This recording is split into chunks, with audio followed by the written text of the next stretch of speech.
Magandang umaga po sa ating lahat. Yan. Puwede mong batiin yung katabi mo, sabihin mo, "Welcome." Sabihin mo sa katabi mo, "Malapit na ang Pasko." 'Yan. Yung kasunod alam mo na, sabihin mo, "Namamasko po." 'Yan. So, puwede ba natin palakpakan yung music team natin? Thank you music team. Sino dito na-bless? Music team pa lang natin when we worship, truly that, we are blessed. And yung place natin, ah, malinis ba yung nauupuan mo? 'Yan. Thank you din sa mga ushers na meron tayo and to all na the church ay tunay na nag-ano, nag-evolve po yung simbahan natin. Hindi lang po dahil sa pastor o lagi ako po yung nakikita niyo dito, but I just want also to thank din po yung mga volunteers na meron po tayo, yung they are have time, having yung time po nila talagang they are, taking time po to for the advancements of God's kingdom. Sige po, palakpakan na lang po uli natin 'yan. And all is for the glory of the Lord, lahat po ng ginagawa natin. So ngayon po, tayo po ay finally, nasa series po tayo ng finally. So pagka sinabing finally, ano yung puwede mong iduksong dun sa finally? Halimbawa ikaw estudyante, ano yung puwede mong iduksong yung word na finally? Kasi pagka finally daw, ito daw yung ina-anticipate mo tapos nangyari. Or yung excitement mo, tapos na yung excitement mo at ito'y naganap na or somehow a sense of closure. So, sino dito mga estudyante nag-exam? Wala. Sino dito makakapagsabi, "Finally, tapos na ang aming final exam! Woohoo!" Yun, meron, 'di ba? O sa ano, sa negosyante, sino dito negosyante? Yun, finally! Tumubo na yung aking matagal na pinag-imbestan ng ng matagal na panahon or some of us siguro sa mag-asawa, sino dito mag-asawa? Yun, sabi nung asawang babae, "Finally, na-realize na niya na dapat siya ang nagli-lead ng aming tahanan." Yun. Sa asawa namang babae, sabi nung, asawang lalaki naman, "Finally, pinagli-lead na niya ako." Kasi we are going to talk about, Jesus Christ, the Son of David. And for all of us na at ang ating pong topic nito is talking about finally na dumating na po ang ating Panginoong Hesukristo. Many Christmas season, pagka Christmas season, ang ating pong pinag-uusapan kalimitan ay kapanganakan ni Jesus. But now we are using the New Testament and the Old Testament to trace the genealogy of Jesus o yung ninuno ni Jesus. Sino dito parang meron ka na na-meet, tapos nung na-meet mo siya sabi mo, "Uy, ikaw ba yung anak ni ka-ano, si ka-Lando? Ano ko 'yan, kamag-anak ko 'yan." Yung pala makikita mo magpinsan kayo. Tapos dahil magpinsan na, ooperan ka na ng ng scholar, yung sa sabon. Alam niyo ba yung istorya nung sabon? Well, yung mga ginagamit nila dahil magkamag-anak sila, they try to to sell something. But in us today, we will talk about the Old Testament and the New Testament are totally are hindi puwedeng gamitin mo yung Old Testament apart from the New Testament. And today, we will talk about the genealogy of Jesus. We are uh, we are tracing the family tree or the lineage, yung royal lineage po ng ating Panginoong Hesukristo. Can we all stand up today? Let us read in First Samuel chapter 7 verse 12. In ESV version, "When your days are fulfilled and you lie down with your fathers, I will raise up your offspring after you, you shall come from your body, and I will establish his kingdom. He shall build a house for my name, and I will establish the throne of his kingdom forever. The book of the genealogy of Jesus Christ, the son of David, the son of Abraham. Matthew 1:17, so all the generation from Abraham to David were 14 generation, and from David to the deportation to Babylon, 14 generation, and from deportation to Babylon to Christ, 14 generation. Let us pray. Lord, thank you for the day. Thank you, God, that it's you, Lord, truly answer the promise that Christ will come, our Messiah who will help us. Not only help us, but will reign forever. Same thing today, Lord, as we hear your message today, we pray that our life is dedicated to you. It means, Lord, na ang buong buhay namin ay iniaalay namin sa iyo. We pray, Lord, na kung sino man ang naghahari sa amin, maaari when we sa aming buhay, walang ibang maghari kundi ikaw, Panginoon Jesucristo. We pray that you, Jesus, is our Lord. 100% of our life, we will give everything to you, Lord. Na ikaw, Panginoon, ang master ng aming buhay. Na lahat ng sinasabi mo sa amin as we read the Bible, as we pray, Lord, as you the one who talk to us, we pray that we will submit it to you, Jesus. Lord, bless each one of us today as we hear your word. Let you, God the Holy Spirit, also speak to us that truly Jesus is our ruler, not only our ruler, but kings of all kings. In Jesus' name I pray. Amen and amen. Sige po, pwede tayo mo po. So yung binasa po natin ay Second Samuel, then after Second Samuel, nagbasa po tayo yung Matthew. So ito pong prophecy in Samuel, ito po yung sinasabi na yung offspring ng ating pong Panginoong na yung offspring po. So in this time, si David po ay ang point niya dito, nagsalita siya sa Panginoong Diyos. Sabi niya, Panginoon, gagawin ko na yung templo. Prepare na ang lahat. But in this time, sinabi ng Panginoon na hindi sa iyo, but sa iyong lahi.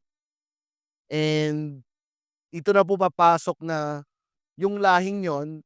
Yes, there's Solomon na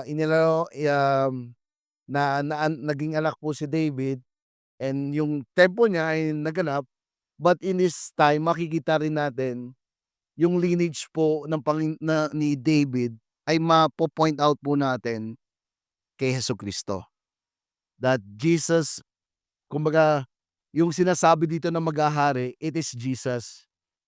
Jesus does reign and will continue to reign on David's throne forever. Yung pangako po in 2 Samuel, ang fulfillment po nito ay ang Panginoong Jesucristo. Na si Jesucristo daw po ang lahi ni David na maghahari magpakailanman.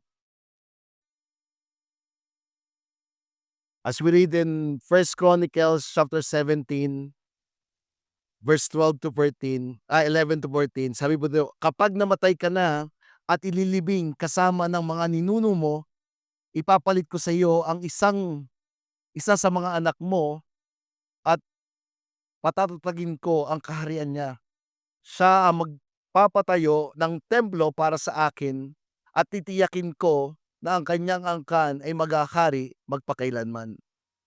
So for us, every time we read the Bible, iniisip natin na ito sa Solomon. Tunay naman po na hindi si David ang nagtayo ng magandang templo, na which is yung si Queen parang meron pa pumunta doon na truly na-amaze siya doon sa templong yon. Kasi matagal na ipinepara ni David, pero sabi ng Panginoong Diyos, hindi sa lahi mo o hindi sa iyo o ikaw mismo, but yung sa lahi mo.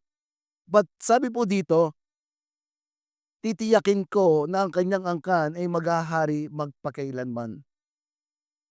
Kikilalanin niya akong Ama at kikilalanin kong siyang anak.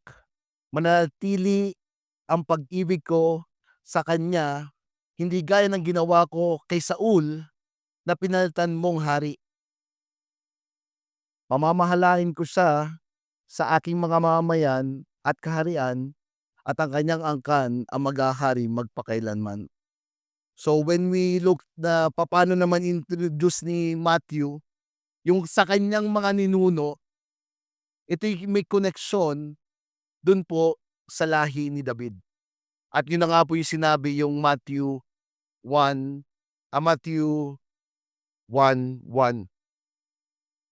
na ito pong Samuel po itong 2 Samuel and Chronicles, sinasaad po dito na yung promise po ng Panginoong Hesus, ng Panginoong Diyos, ito po ay si David. Ito po ay si Jesus na magmumula sa lahi po ni David. Na yung i-establish na daw pong kaharian ay hindi po ito panandalian lamang, but ito po ay pangmatagalan. Jesus is the one building God's true house. Si Jesus po ang gumagawa ng tunay na tahanan o tunay na templo. It is not a physical temple, but a spiritual one composed of believers who have been set apart for Him. So, mamaya po, ihimay-himayin po natin sino ba itong si Jesus na maghahari sa atin. At ano ba yung templo na ginawa niya na hindi lang daw po ito physical, but it is spiritual na nagko-compose po sa believer. Na isinet apart po ng Panginoong Diyos para sa Kanya. When we look in genealogy of Jesus, marami pong mga ninuno. Tama ba? Sino dito pagka nagbasa ka ng Matthew, pagka yung genealogy ang binabasa mo, parang ini-skip mo na. Ang haba naman ito. Di ba? Pero kung titingnan natin, meron po itong importansya. Importante po ito. Parang dito sa church natin, kaya akong binanggit, nagpapasalamat tayo sa lahat. Pag inisa-isa natin dito lahat ng kakausapin natin, may gaganahan pa po ba kayo? Parang gano'n eh, ano? Sino dito namimili ka ng kausap? Depende sa kausap. Pero when we look into the genealogy of Jesus, everybody is important. There is a role na mahalaga po. Kumbaga, hindi mangyayari ito kung wala po yung pangyayaring ganito. Like what we talk about last week about Abraham, Jesus the son of Abraham. Perpekto po ba si Abraham? Hindi po perpekto si Abraham. As we look into the genealogy of Jesus, we will see how God is faithful in every life. Sa bawat buhay po na makikita po natin nun na tunay na hindi sa tao, bagkus kailangan natin ang Panginoong Diyos na meron tayo. Sige, tingnan po ulit natin yung bawat isa. There's a beauty po. Meron pong kagandahan po ang bawat isa. Yes, maganda at gwapo po yan. Sino dito makakapagsabi maganda at gwapo ang katabi mo? Taas ang kamay. Yung hindi nagtaas ang kamay. Yeah. But you know what? Hindi lang po maganda ang bawat isa dyan, but ang bawat isa po ay may magandang istorya kung gaano kabuti ang Panginoong Diyos at gaano po siya katapat. Sige po, palakpakan po natin ang Panginoong Diyos. And it will happen, parang okey lang ba medyo kuwento lang ako ng konti. Kahapon umattend po ako ng Christmas party. Akala ko po yung Christmas party talagang party-party na kami. Handa na ako, sasayaw na ako ng gano'n, eh.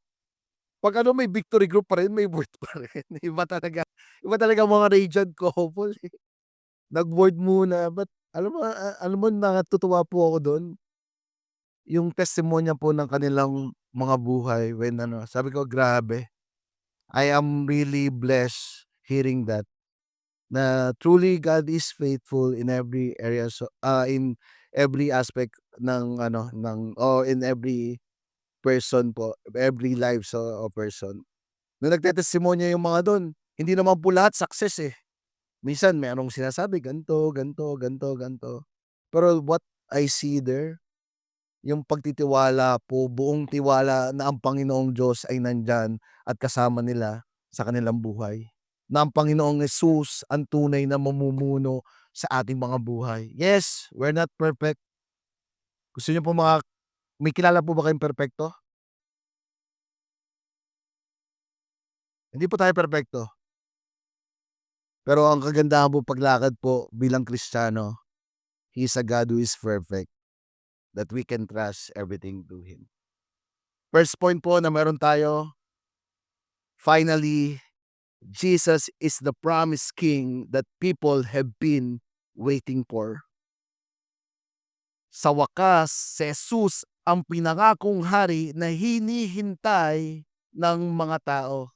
2 Samuel 7:12 in ASND version, kapag namatay ka at ilibing kasama ng mga ninuno mo, ipapalit ko sa iyo ang mga anak mo at patatatagin ko ang kaharian niya.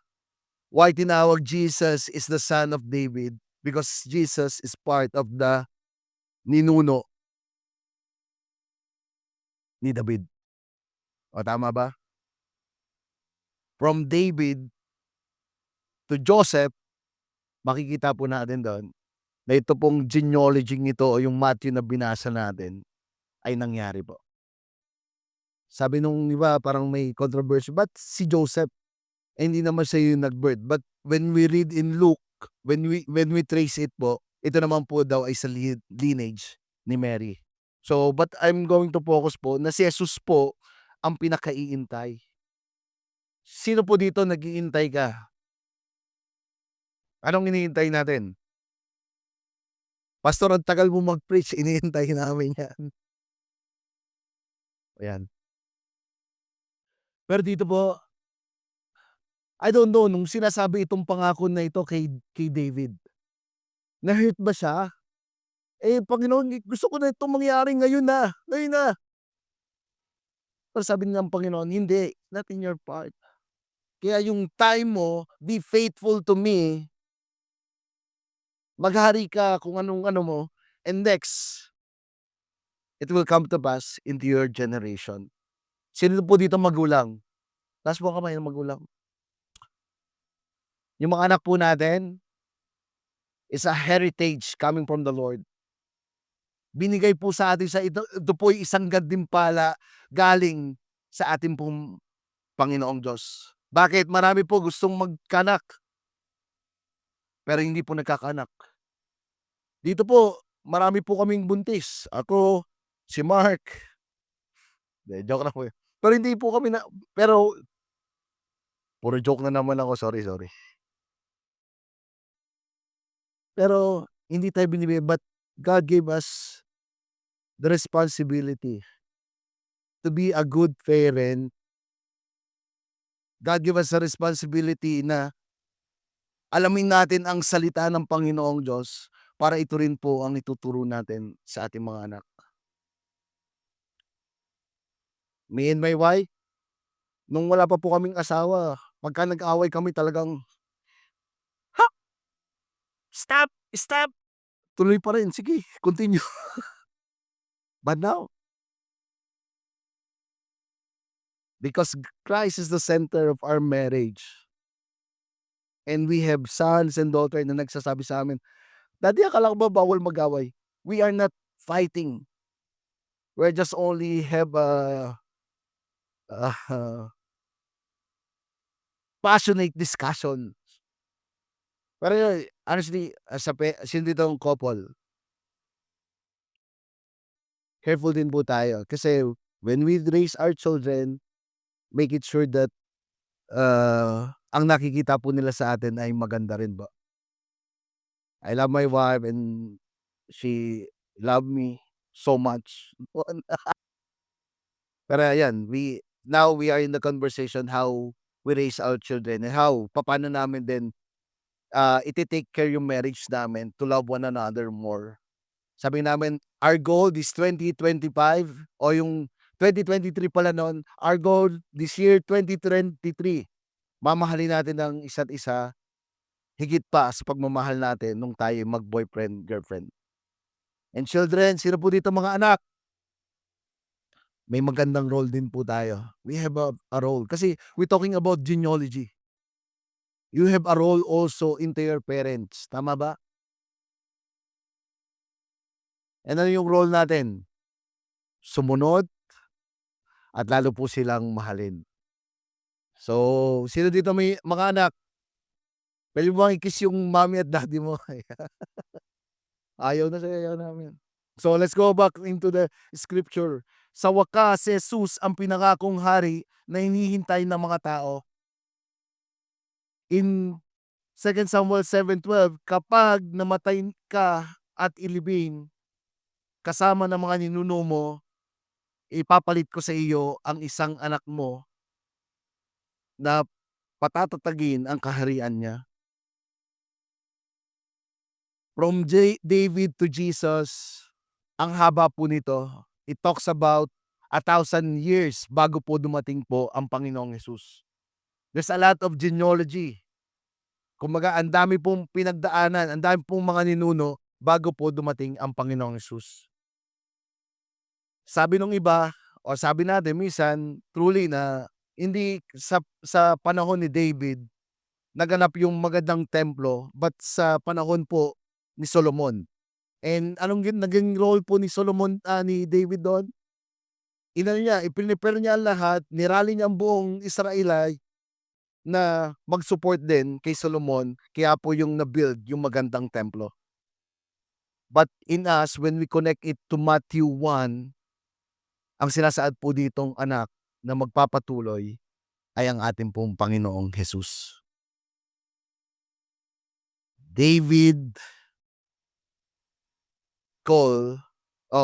Jesus called the son of David because of Matthew 1:1. In ESV version, the book of genealogy of Jesus Christ, the son of David, the son of Abraham. Remember, kay Jesus po binigay ng Diyos Ama ang lahat ng kapangyarihan mula sa langit at lupa. To Him, God gave all power in heaven and earth with authority and execute judgment. He was to build the gospel temple, a house for God's name, the spiritual temple of true believers, to be habitation of God through the Spirit. So, ito po finally, He is the King we are waiting for. Makikita po natin dito na when God gave the authority to Jesus, not only give the authority, but siya rin po yung magbibuild ng temple sa mga believer niya po. Siya daw po yung maitatayo truly na ma-understand po natin that Jesus is the everlasting King. Siya po ang panghabang buhay na hari ng mga hari. God is setting up an everlasting kingdom through Jesus. Hindi lang po siya yung everlasting King, but He set up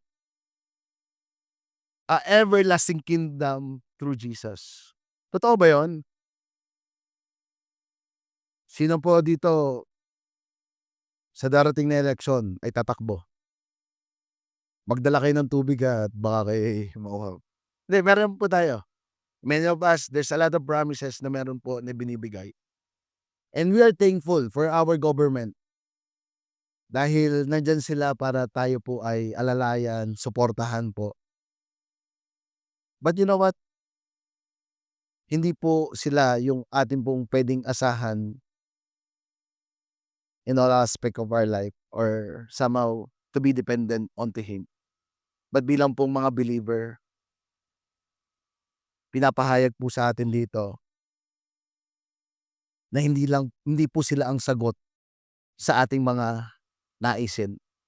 Sino po dito you face a lot of parang you feel injustice when somehow na merong mga injustice sa ating mga buhay, parang you are frustrated. But truly in this message, sinasaad po dito na ang lahat po ay panandalian lamang. Yes, gumagamit po ang Panginoon, that great leader, o siya rin po ang naghahalal. Sabi sa Bible din po, siya ang nagtataas ng mga hari at siya rin po ang nagbababa. Yes, gumagamit po ang Panginoong Diyos ng mga tao na nandiyan. Pero gusto kong i-point out po, panandalian lang po ang mga ihahalal natin. But sabi po dito, Jesus is the everlasting King na meron po tayo. Si God po, He made a promise to David that He would have a future descendant that who would establish eternal kingdom. Hindi lang po kingdom na panandalian, but ito po ay pangmatagalan. Even the Israelite po, there's a lot of clamor lagi na sinasaad nila, ito na ba ang tagapagligtas? Ito na ba yung kasi marami pong captive sila, 'di ba? Ilang beses po sila na captive, 'di ba? Babylon, ah, Assyria, and a lot more. Laging ito na.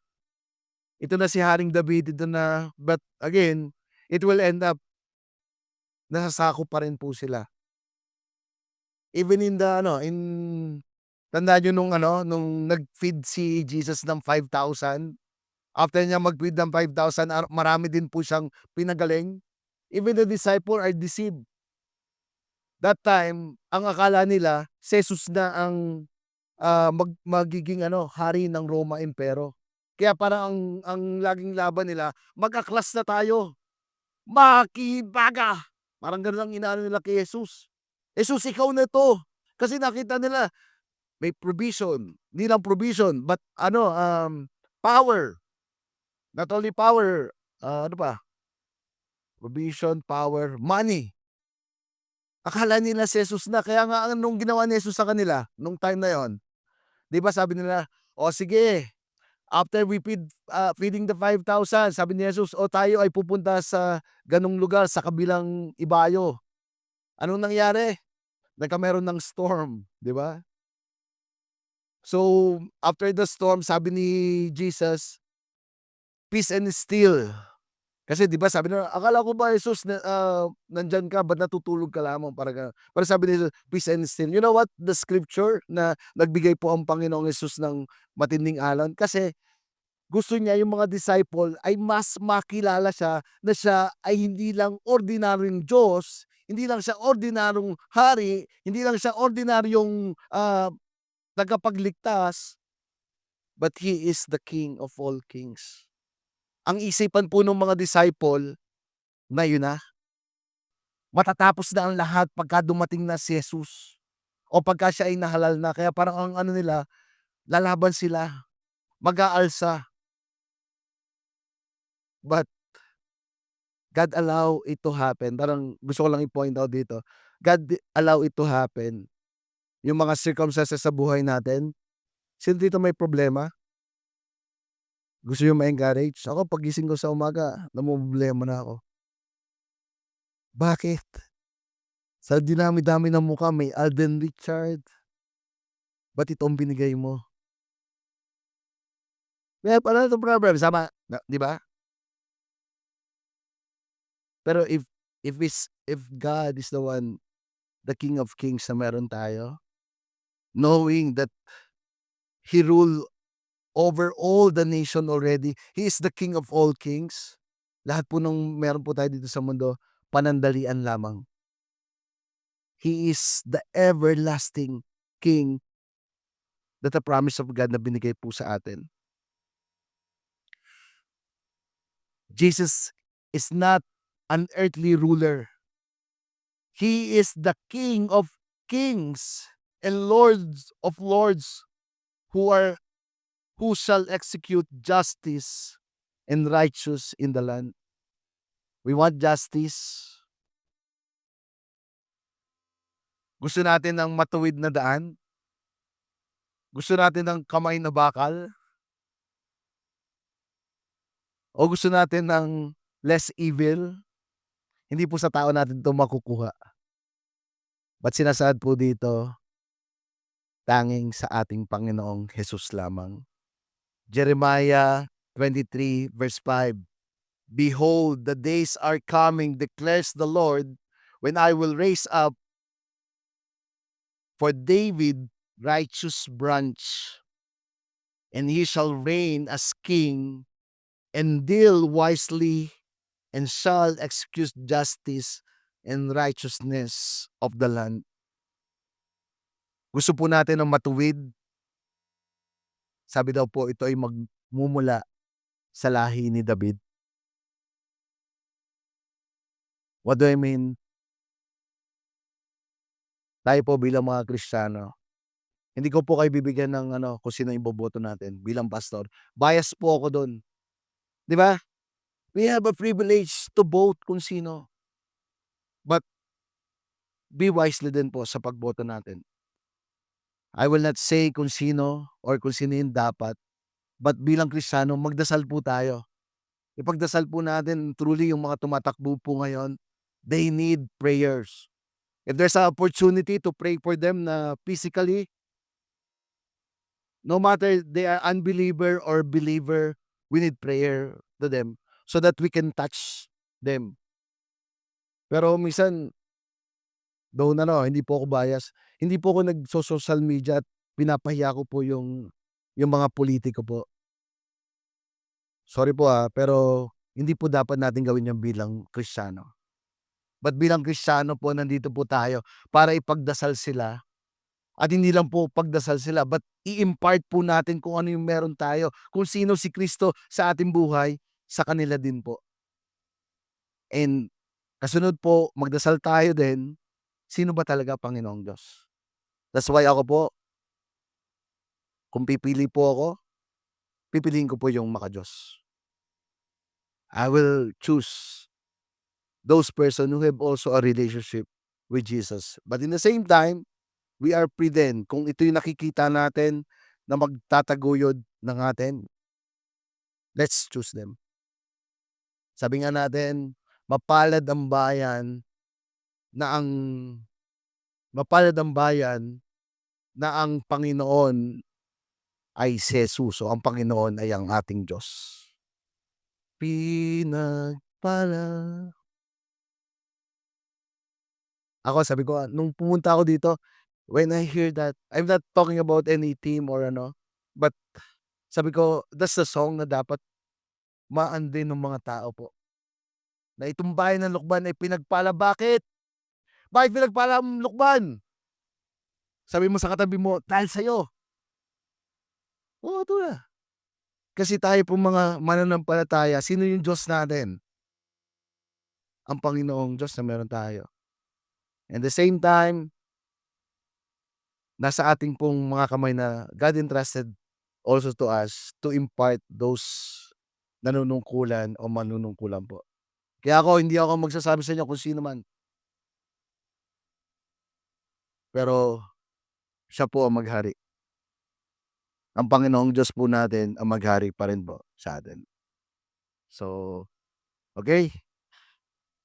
Sa tayo, Jesus is the everlasting King.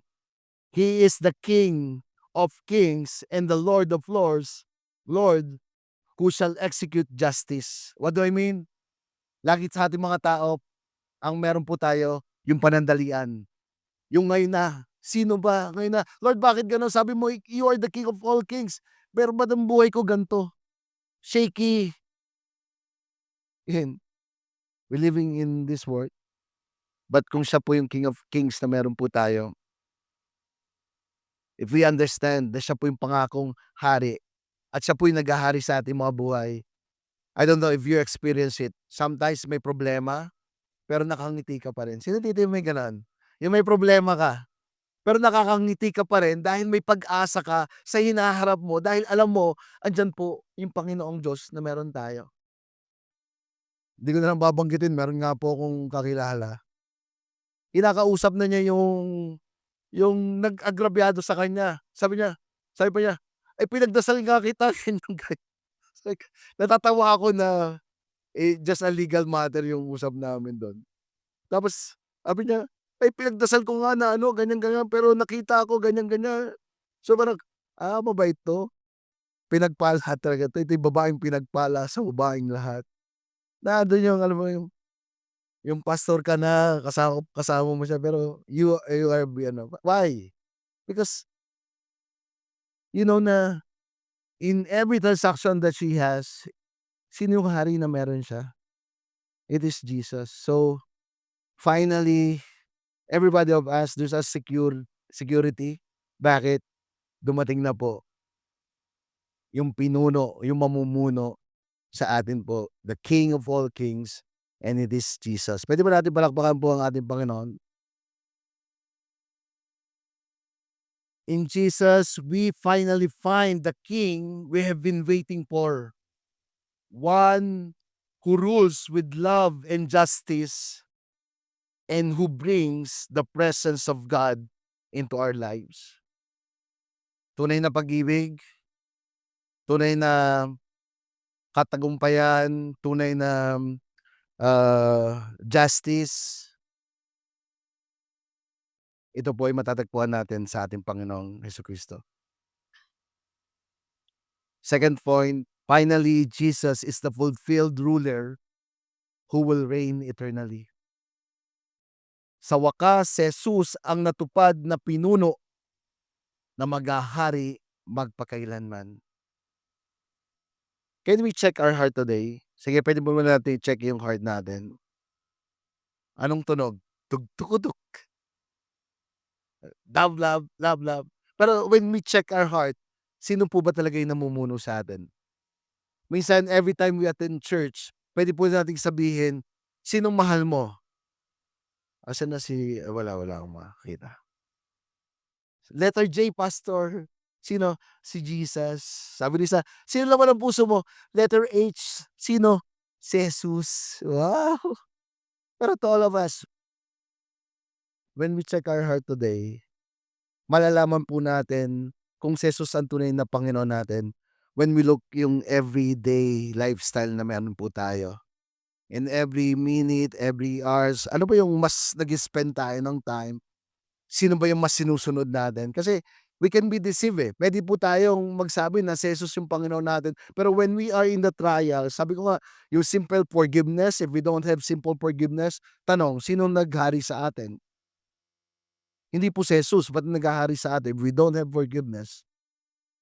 Anong pangalan nun? Limot ko na, matagal na kami hindi nag-uusap, eh. Si Taning or Satan, 'di ba, enemy. Then it's two. That's why we have a choice. But in this scripture telling us, siya ang magtatayo ng templo para sa karangalan ng aking pangalan at titiyakin ko na ang kanyang angkan ang maghahari magpakailanman. God promised a house for David is completely fulfilled in Jesus Christ. Ano ba yung sinasabi dito na tahanan? Ano ba yung sinasabi dito na kaharian or templo na pagka tinayo sa magitan ng kanyang pangalan, ito daw po ay maghahari magpakailanman. In Hebrews 3:3-6, sabi dito, ngunit itinuturing ng Diyos na si Jesus ang higit kaysa kay Moses dahil kung ihahalin tulad sa bahay, higit na ang karangalan na nagtayo kaysa sa bahay na itinayo. Alam natin na may gumagawa ng bawat bahay, ngunit ang Diyos ang gumagawa ng lahat ng bagay. Dapat si Moses sa pamamahala niya sa pamilya ng Diyos bilang isang lingkod. At ang mga bagay na ginagawa niya ay larawan ng mga bagay na mangyayari sa hinaharap. Ngunit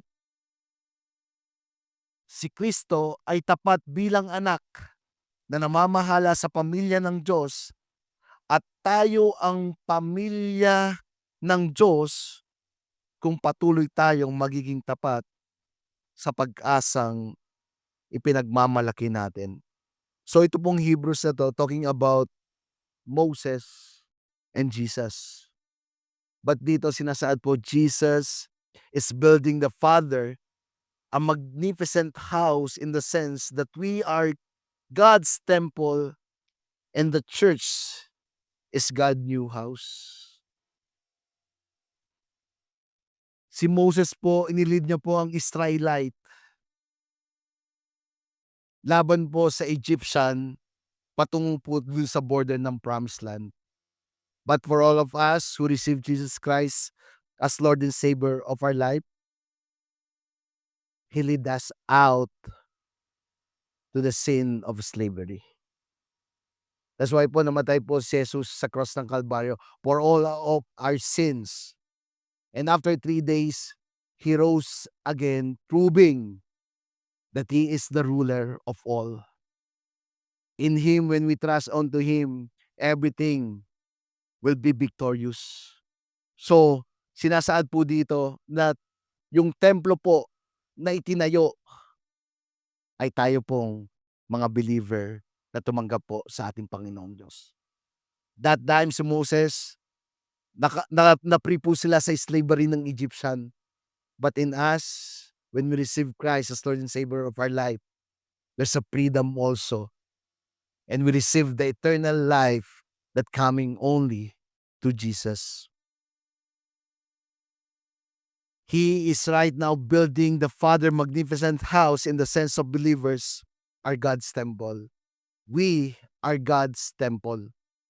1 Peter 2:4, siya ang batong buhay na itinakwil ng mga tao pero pinili ng Diyos at mahalaga sa paningin niya at habang lumalapit kayo sa Kanya,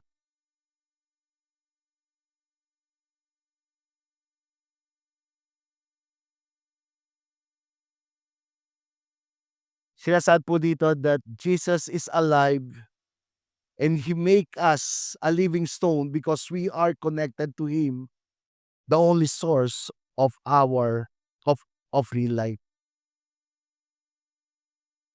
1 Peter 2:5, kayo na tulad din ng batong buhay ay itinayo ng Diyos bilang isang gusaling espiritual, bilang mga banal na paring pinili ng Diyos. Nag-alay kayo sa Kanya ng mga espiritual na handog, kalugod-lugod sa Kanya dahil ginawa nyo ito sa pamamagitan ni Jesucristo. It means yung batong buhay po, sino po yung batong buhay na sinasaad po dito? Tayo po yung batong buhay. He is our cornerstone and we are all living stone here po. We living stone are not real use to Him until we take up our correct place in the wall of His building. Sinasaad po dito na hindi po tayo totally mako-connect po sa Panginoong Diyos or into the God's temple. Again, sabi po dito, we are living stone. Di ba? Pagka may gusali, dapat merong poste. Yun po yung nag-establish. Jesus is the cornerstone. Then, yung mga hollow blocks po ngayon, that's you call the living stone or parang when you build a house or a building. But in us today, Christ is the cornerstone and we are the house of God. Christ is living in us. And dito po sa church po natin, we have a part. We are the living stone. Tama po ba? Nakakita na po ba kayo ng bahay na butas-butas? Sa simbahan po pwede rin ganon.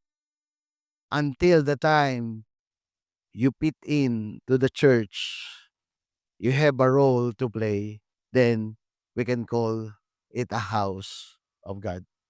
There's a role. Sabi mo sa katabi mo, you have a role. Yeah.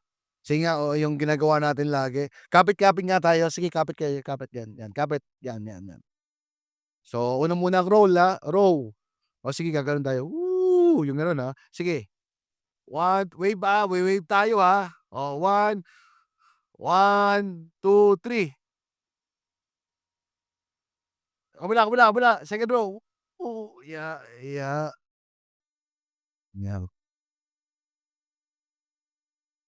Saya 'no? Pero anong essence? Pagkaputol, pagkawala, may ano ba parang, nakakamod naman wala yung katabi ko walang nagano. Even us, we are ano, but again, we have a role. We are part of this church.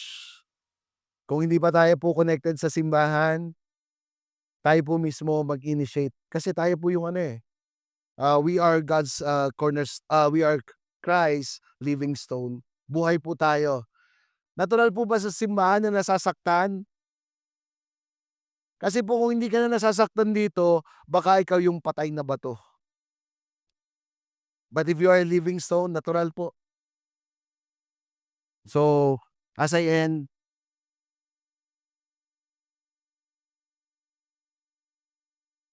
Jesus reign permanent and constant. Siya po ang ating Panginoon na permanente at mananatili. Jesus reign is unchanging and unshakable. Jesus is the everlasting King. His eternal reign ensure that God's kingdom is secure and will never be overthrown or replaced. So kung tayo po ay nandito, sabi po yung simbahan, sino daw po yung naninirahan sa simbahan? Sino po yung simbahan? Tayo po. Yes, this is Victory Church, but that real church ay tayo po yun sa mga tumanggap kay Kristo. Kung siya po yung namumuhay sa atin, meron po tayong hope and security. Meron po tayong kasiguraduhan. Yes, when we look our physical eyes, parang sobrang dami ng pinagdadaanan natin, but it's telling us, let's look in our spiritual eyes that there is hope, there is security because our King is constant and permanent. He is the King of all kings, a ruler of all nations. Jesus, the sovereign ruler, will never fail us. Kung siya po yung ruler of all, siya po yung hari ng mga hari, there's assurance. Sige po, tingin po kayo dito. Gusto kong sabihin sa inyo, meron pong kasiguraduhan. The question, bilang simbahan, saan po tayo nagbibigay ng buong tiwala natin? The scripture tell us that He is the King of all kings. He is the everlasting King.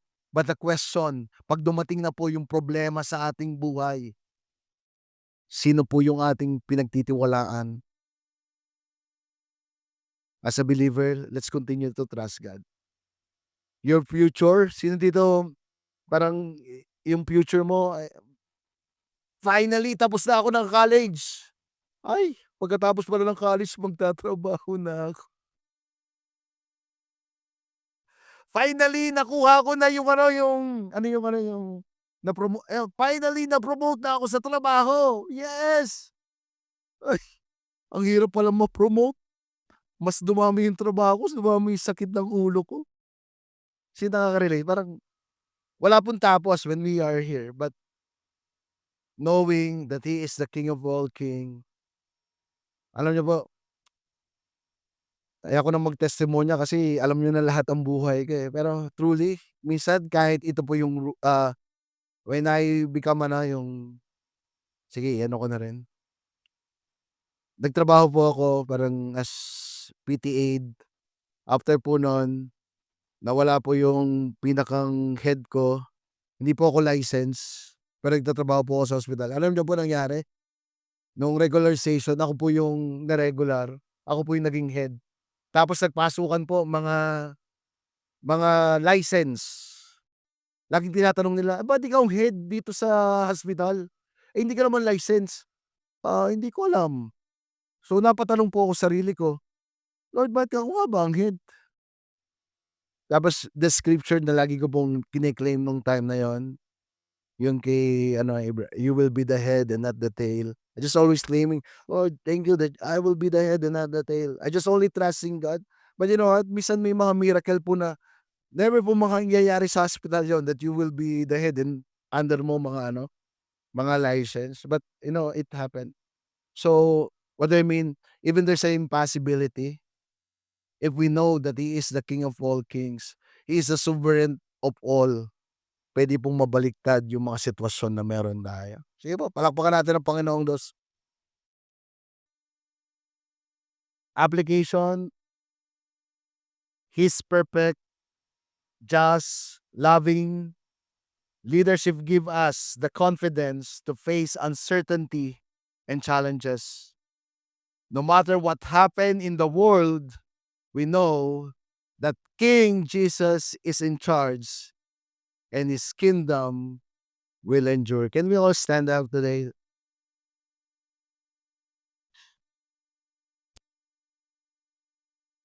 Isaiah 9 verse 6, 7. Can we read this? Pwede ba natin basahin 'to? We are ano, tayo po mga ano, naghahanap tayo ng tunay kung sino talaga yung boboto natin, or some of us naghahanap tayo ng tunay na leader sa ating bahay, sa ating pong eskwelahan. But hope, tayo po mismo, siya po yung tunay na leader natin, pinuno natin. He is the master of all. Hindi po yung sitwasyon, but the master po na meron tayo, siya po. He is the master, He is the Lord. It means, pagkatanong, are you fully obey Jesus? When we say obeying Jesus, it's just not only 99% katulad ng alcohol, but it should be 100%. And when we entrust to Him, you know what? He's the one who is in charge. Yes, not now, but God is assuring us that Jesus reign forever. Let us pray. Lord, thank you, Jesus.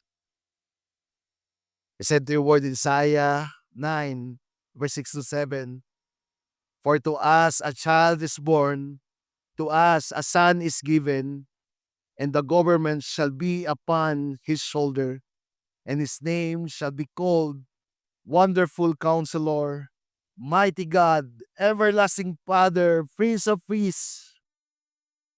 Of the increase of his government and of peace, there will be no end, and the throne of David and over his kingdom to establish it and to uphold it with justice and with righteousness from this time forth and forevermore. The seal of the Lord of God, hosts will do this." Lord, thank you that you, Jesus, is the eternal King who fulfill God's promise covenant with his people. Lord, thank you. Truly, in us, as a believers of yours, we know, God, that we have a lot of problems. But the real problems that we had is when we not know who you are into our life. But thank you, Jesus, because you died on the cross for all of us. That when the time we accept you as our Lord and Savior of our life, there's assurance that we will have eternal life. So for us as a believer, knowing that you are our Lord of all, you are the King of kings, there's a certainty, there's hope, Lord. Lord, I pray for today, God. It is you, God, the Holy Spirit, who will speak to each one of us. Lord, I pray na lumago po kami bilang mga mananampalataya. Lord, thank you that it's you also na magbibigay sa amin that let your Spirit, Lord, be upon us. Lord, let your Spirit be upon us today. That even in the Bible, when the time na inilapit nila yung God's covenant to Baal, totally there's nabasag po yung Baal.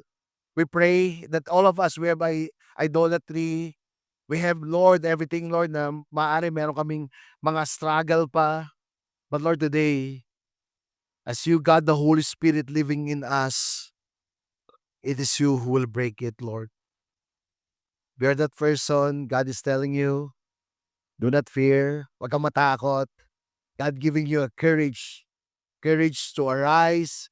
Courage to lead. Courage to fight the battle. Because that battle is not only yours, but God is in you. He will fight your battle. Huwag kang matakot, kapatid. God is in us. He is ruler of all rulers. He said in His word, even the Hades will not overcome us because He is the one who is in us. Lord, thank you. But Lord, we also pray that we will have totally trust unto you, God. Kingdom comes and kingdoms fall in the world. President come, president go. Leaders come, leaders go. Kings come, kings go. One king remain, one king reign over all history, and his name is Jesus. Lord, thank you. This is our prayer. Na ikaw yung maghari. Ikaw maghari sa aming mga buhay. That we are totally entrusted to you, Jesus. Church, are you ready to let Jesus reign into us? Let Jesus, King of kings of all. Lord, we are entrusting to you all our life, to you, Jesus. We entrust you, Jesus, our future. We entrust you, Jesus, all our failure. But we are assured, Lord, in you, our darkness will turn into dancing. Our testing will turn into a testimony. We pray, Lord, that you will reign in us forever. In Jesus' name, let's sing this song to the Lord. Jesus.